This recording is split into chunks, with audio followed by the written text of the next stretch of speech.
Karimnagar corporation రాజకీయం నాటకీయ మలుపులు తిరుగుతోంది. ప్రధాన పార్టీల వ్యూహాలతో రసవత్తరంగా మారుతోంది. కరీంనగర్కు చెందిన 2 ఫార్వర్డ్ బ్లాక్ పార్టీ కార్పొరేటర్లతో పాటు 3 స్వతంత్ర కార్పొరేటర్లు కాంగ్రెస్లో చేరారు. మంత్రులు దుద్దిల్ల శ్రీధర్ బాబు, పొన్నం ప్రభాకర్ సమక్షంలో హైదరాబాద్లో కాంగ్రెస్లో చేరారు.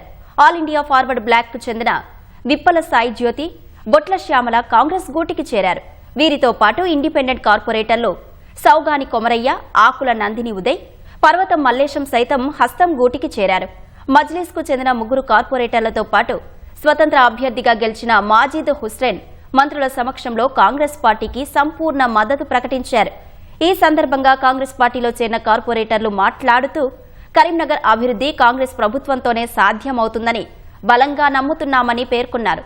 అభివృద్ధి కాంక్షించి కాంగ్రెస్ పార్టీలో చేరినట్లు, కరీంనగర్ అభివృద్ధికి కాంగ్రెస్ ప్రభుత్వంతోనే సాధ్యమవుతుందని తెలిపారు. తాజా పరిణామాలతో కరీంనగర్ కార్పొరేషన్ మేయర్ పీఠం ఎవరికి దక్కుతుందనే ఉత్కంఠ సర్వత్రా నెలకొంది.